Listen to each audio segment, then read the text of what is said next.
Excited to play Missouri. Obviously we're disappointed we're not going to be bowl eligible, but we have a lot to play for, especially since we're playing our rival and a really good football team in Missouri. Offensively, just outstanding at everywhere. Really good offensive line, quarterbacks, fast, mobile, can throw, got great receivers. Running back is a beast, and then on defense, they're playing really well in the secondary. Safeties are very physical. Obviously up front, Robinson has got a lot of sacks, and they've got they out physicaled us last year, and certainly have a physical team, really good team. Eli's done a really good job there, and but we're excited to obviously play our rival. Coach Hunter obviously threw his support behind you, addressed the team, and did you know he was going to do that? And did not. No. What was your reaction personally? Well, I mean, there's a lot of emotion in the room, but I didn't know it. But he wanted to address the team right before we finished with the conversation, and it was really cool because of the kids. They went off. And it was. I don't ever want to get in that situation, but it was a special moment to be a part of. It was really cool. How important is it for him to come out and do that in terms of future stability with the program? Not obviously you, but recruits. Yeah. Everything else you're trying to do. Well, I think it's really big because we're getting a lot of negative from coaches, in recruiting, and I'll say this: I think when you sign up for the SEC, you have to win. I mean, and it's here, A&M,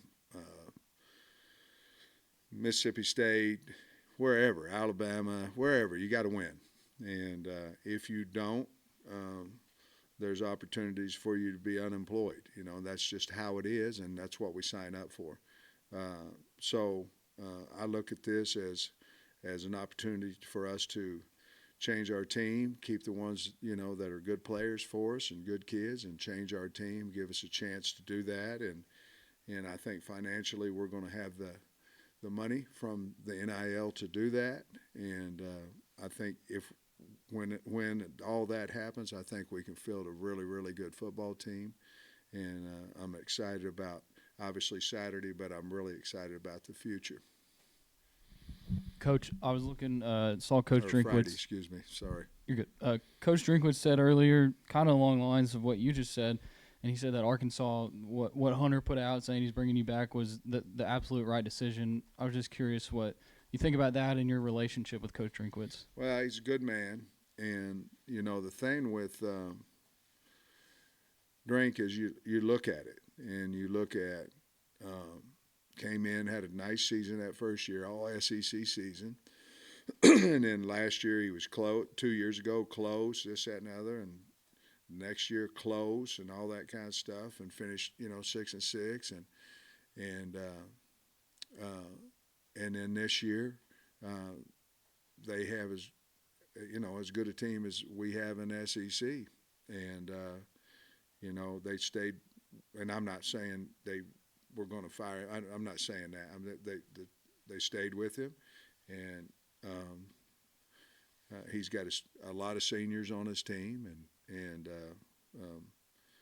is doing a great job over there. So I appreciate him saying that. I did not know that, but I appreciate him saying that, and that's just a good person saying what he feels. So I appreciate that.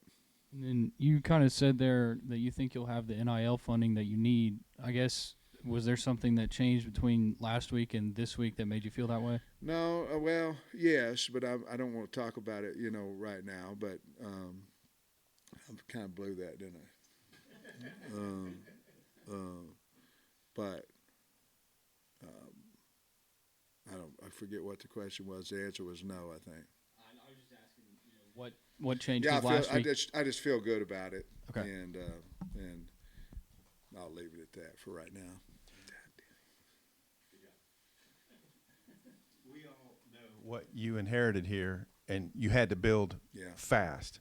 Yeah. So, what did you learn from that that you can do it again, like rebuild? And what would you say to fans who peeled off from you in this program? Yeah. Well, I don't, how they handle that, we want to earn their trust and come back, and I think that's anyway. You have to show what you can do, and I think when we do, I think we'll get them back. But I understand. The other part about it is it's a different world than the first time when I was here, and I mean the first years I was here.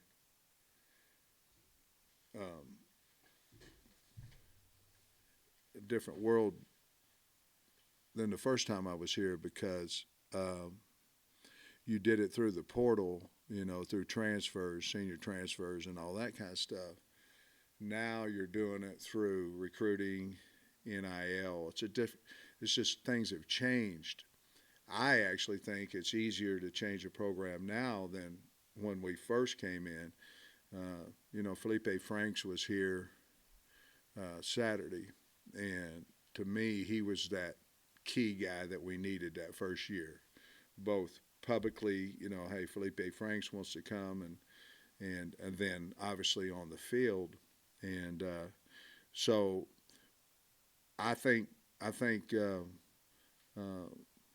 recruiting. I think we can recruit against anybody. It's just you can't recruit against anybody financially, and I really think I feel good about where we're sitting now, and if that's the case, then I think we can go out and recruit against and fare well against anybody in the country. In 21, your team was underdog a lot. In 20, and you won a lot of games as an underdog, so you kind of overperformed. This year, you've been the favorite in some games and haven't shown up. What's the difference? How do you get that back? Well, I mean, Tom, that's a little rough now. You can ask a question different than we haven't shown up, I think there's one game that was bad. There's other ones that, but anyway, I don't want to get into that. What was the rest of the question? How do you get back that? What was the competitive edge? Well, I think we've addressed some of that in that you have to recruit your way out of it. I think that's part of it. Obviously, injuries have played a part of it as well, but everybody has injuries, and everybody has an opportunity to field the best team they have via recruiting. This year, we've lost a lot of close games, and some of them we played pretty good in, but we lost. But we just need to go out and we've got to get the offensive line. That's the number one. We got to go after that. That's the number one thing, and continue to develop the guys we have now. But I don't look at it, and obviously you do, but I don't look at it as non-competitive. I look at it as we've got to change the roster some, and I think we have all kinds of chances to do that. So, Sam, the last couple of years, this year you got 5 games, touchdown or less. Yeah. Last year had a similar number. Yeah. Have you put a lot of thought into what you can do? Because if you turn those, just your share of those games around, nobody's having this conversation. Yeah. Have you put some thought into that? Well, obviously we have. I think that's got to be our biggest study in the off season of, did it just happen and we played really well and the last drives, what did we do? What was my decisions during the game that affected the game, positive or negative? I think really we got to sit down and figure all that out. We obviously do that each week per game, but in totality, we haven't, obviously this year. But we need to do that and figure out how we can. And it's not just as simple as, well, somebody's got to make a play, there's a lot of reasons that go into that. And really, it's not the last quarter as much as it might be you wasted 4 points in the first quarter. We get a pick and we settle for a field goal, whatever it may be. How can we change that to maybe it's more aggressive with our play calling. Maybe we've got to change our roster. Maybe we've got to, I've got to do a better job. Whatever it is, but be brutally honest with how to win those close games, and that's the difference. I mean, you look at Missouri that we're playing now. They've really played well and blown some teams out, but they've also won some close games as of Saturday, and so we got to figure all that stuff out. You've mentioned the kids and the recruiting, and you've spoken with us about your own confidence and your job security. I'm just wondering, emotionally for you, Hunter, what he did, Saturday night and Sunday, did that have any, relief for you, or was, I guess maybe you weren't surprised though by it either? I wasn't. I mean, we've never had a conversation that I was ever going to get fired or anything of that nature. The pressure that I had was one on myself, more about the people employed in the building, more about the state, the fans. Nobody wants to disappoint anybody that has character about them, and so it was never, and I mean this, it was never one time about me, never. It was always about the recruits, the kids I'm coaching, the building, and the state of Arkansas. I've lived a dream life, and I want to continue to do it, but it never was about me, nothing like that. So the relief part of it was more of for the kids, for the building, for recruiting, all those type things, and I was really happy that he did it because I think it needed to go out publicly so we could move forward and have an opportunity to continue to progress and change the football team and recruiting as well. It's been some journey for Cody Schrader, Missouri's running back. I'm just curious, what did you see from him? I don't know if you've watched him a lot before Missouri, but for him to kind of slip through the cracks, and what makes him such a good SEC running back? Well, one is his determination and his drive. I mean, obviously he's very talented, fast, reads holes unbelievably well, and can run over you, run away from you. But, he went to Truman State, and Truman State used to be old Northeast Missouri State. When I was at Pitt State, we played them in the Moelia Shrine Bowl. Got beat, by the way.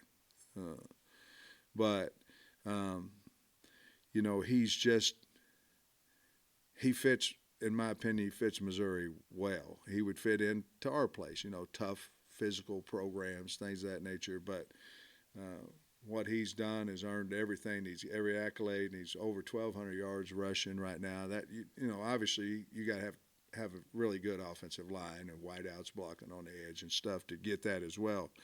But I'm just, I'm happy for him that he took that chance, went in there, and is one of the top running backs out there in the country, and it's a really, really neat story. Just wondering if you have maybe any injury updates, Rocket, R-Dub, and Braxton. Rocket has a labral tear, and so he at some point here in the next few days he'll have to get that repaired. Rashad has a meniscus tear, which is actually better news than what I thought on Saturday, and he is probably just getting out of that surgery right now. I don't know who else that we have. Braxton, he practiced yesterday, so I don't know if he'll be able to play or not, but he practiced yesterday, the entire practice. Patrick Kudus as well. Patrick practiced yesterday as well, the entire practice. And then as far as your coaching staff goes, obviously, the defensive coaching staff has been, received a lot of praise. You feel confident about being able to keep the staff together after this year? Well, I feel as confident as I do. I have the first 3 years. Obviously, if you do a fine job, people are going to come look at you and things of that nature, as they did myself when I was an assistant. But not any different than normally. Somebody's going to come in and say, I've got a job opportunity. Somebody, it happens every year, and then it's up to me to figure out how much they're worth to keep them or not. To be honest with you. Sam, this is going to be the last East-West game because divisions are going away. You've been in the league a long time. You've been coaching the East Coast. I just wonder, how have you thought the divisional setup has worked, and what do you think about the future without divisions? Obviously the West, went through its time of being probably very, very difficult, and then the East went. I'm talking about from top to bottom. The East had its time in there as well, where it was unbelievably strong top to bottom. I really like how they have it set up, where the kid comes in, he stays 4 years, he's able to play in every stadium in the SEC and play a home and home with everybody in the SEC. And so I'm really excited about the future of doing those things, keeping Missouri as our rivalry game and things of that nature. And I think most of the rivalry games were able to get kept. Some obviously won't get to play each other every year, but most of them did. And so I'm really excited about how they set it up, to be honest with you, Bob. I don't know that it's going to be any harder than what it was normally, just simply because you still have the same number of conference games. It just depends on who you draw and where they're at that year, where if they're playing well or not that year. But obviously it's a logo conference. It's the best in America. Not saying that other teams don't have great teams, but certainly proud to be a part of this new era of the SEC. I guess with Rocket and Dominion being out, kind of what's the plan at running back? Obviously Isaiah, had a good game. Just how do you feel about the running backs with having two of your guys out? Well, we have 3 left, so Isaiah obviously earned his carry time. Dominique earned, he looked really good the other night, I thought, and certainly AJ. So obviously we're going to try to rev up 23 a little bit more after his performance, and I really liked how Dominique, when he got his shoulders turned, I thought he really did some good things of moving the pile and things. A big man, and more importantly, I think he probably got some confidence out of it. He really hadn't had a lot of confidence in that knee. It just hasn't, since some guys get over it earlier or faster than others. But I think he got some confidence out of a few of those really good runs that he made the other night. Hey, Coach, you've faced a fair amount of really talented offenses this year, but the combo of Burton, Cook, Schrader up there in terms of balance, not just in the SEC, in terms of the entire country. What sort of challenges does that offense bring to you on Friday? Well, a lot, because, are you going to play man-to-man coverage and try to stop all the stretch plays, the nakeds, all these things? Because a guy that, because Cook's fast, like fast, and can hurt you with his legs and his arm. Weiss, the transfer that came in, he's outstanding. So they have, with Cooper too, the other wideout, they're talented. So it's going to be very difficult. We're going to have to show them a lot of different looks, show them a lot of different things. Obviously, they have a check system too, so we're going to have to be ready if they check to check to check, things of that nature that, we're going to have to tackle well in space, and we're going to have to tackle the running back. We're going to have to get him on the ground without him breaking tackles. Very, very tall task. They've got a really good offense, but, we played a lot of good offenses this year, but they are probably the most balanced star skill players as anybody in the conference. They have a lot of stars there that can hurt you on any given play. So we're going to have to play really well. And then I just wanted to ask you quickly about senior day. I know there's eligibility stuff with some people that can come back, but the first group of guys you've kind of seen freshman through senior, freshman, or through the 4 years of you being here, how important is it for you to honor those guys and up and down season, but a chance to do it ahead of a rivalry game? Yeah, very, because they stay with us for 4 years. That's almost that's not the norm anymore. You know what I mean? And I'm not saying anything good or bad about that, but the guys that came in here and like Brady and Bo and KJ and all, there's several that are here for their last game and all they put into the program and had a lot of great moments with them, and obviously had some down moments as well. But they basically I feel bad for them because we're not being able to go to a bowl because that group of guys kind of changed where we were to respectability. At times we've been ranked in the top 10 over the last 2 years, 2 previous years, and man, to say you could get there from the 4 and 20. These kids really work their tail off, and it'll be an emotional deal when they leave because they've really been good to me, good to our staff, and I believe good to the state. You're going to have all 26 seniors walking, and is there anybody else who doesn't classify? How early are you going to have to start? No, not all 26. Some of them had opted out of that. There'll be a lot of them out there, though. Again, I think it's 13. It might be 12 that are definitely not coming back. They're in bright red on our board, and that means they don't even have a +1. So there's no conversation to have.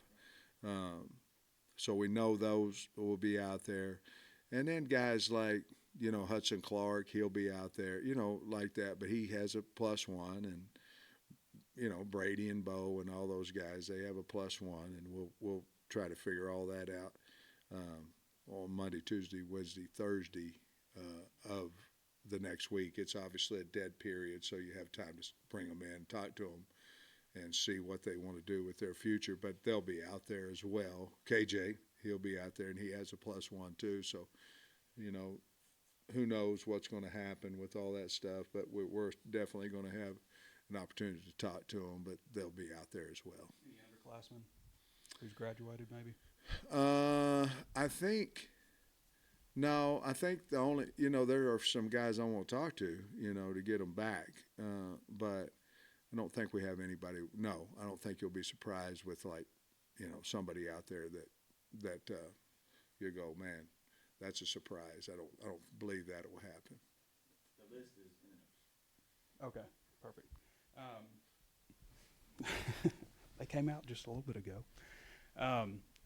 When you talk about NIL and feeling better about the situation, I'm wondering, this is my mind just working, I guess, does it make a lot more sense to throw your support behind you, and instead of buying you out for millions and millions of dollars and buying out all your staff and buying out some other coach to come in here, and maybe asking power brokers or other people, throw that money behind NIL and let's build this roster up? Are you asking me, does it make more sense to raise the NIL? Instead of spending $25 million to change coaching staffs to well, you got it. Yeah. Elsewhere. Well, I mean,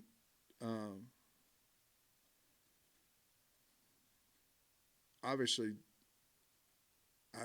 I believe in me and I believe in our staff. So I would say whichever one of the two you said first. I think if you said give us an opportunity NIL wise to see what we can do, I think that would be the smartest thing to do. Sometimes you got to be careful what you wish for. You change the program, it might get worse too, you know. But if you, so, yeah, I think if we get to budget and this, that, and other, we can go recruit. We're Arkansas. We have a love for here. I think we can go recruit against anybody, but it's hard if you don't. Missouri's had the upper hand in this series. I think it's 7-2 since you guys became Yeah. permanent. Arkansas has had more tradition and more facilities. Yeah. How do you explain maybe the? Well, Barry was over there for 4 of them, you know, and then what are we 1 and 2? I don't know. You know, there was times in there where Missouri's been really good too. You know, let's say this, they've had better seasons than we have over the last, well, not necessarily last year or the year before, but you know, before that they have, and this year, and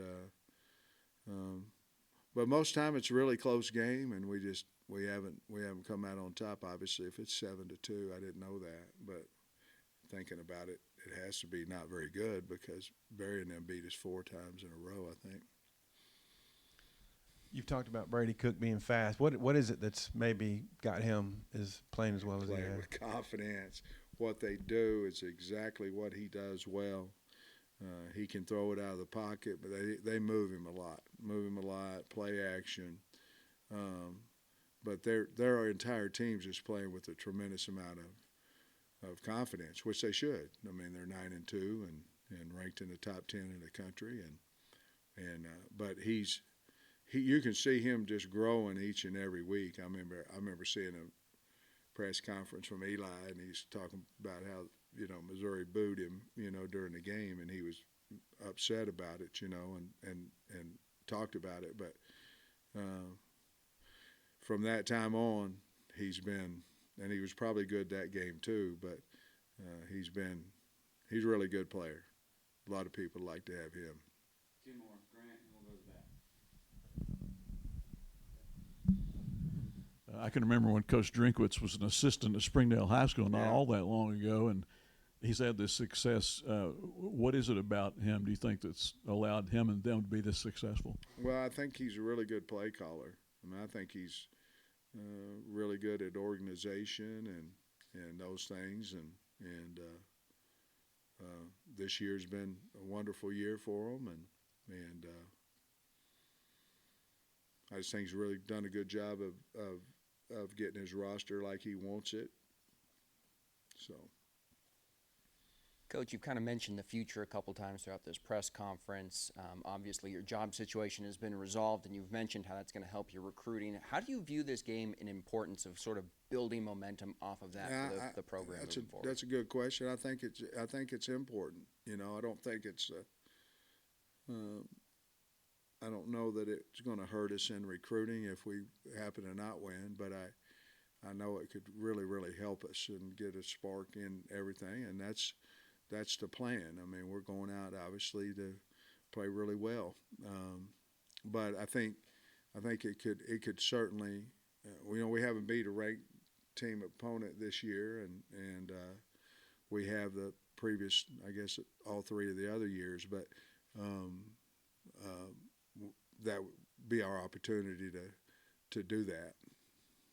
Thanks, Coach.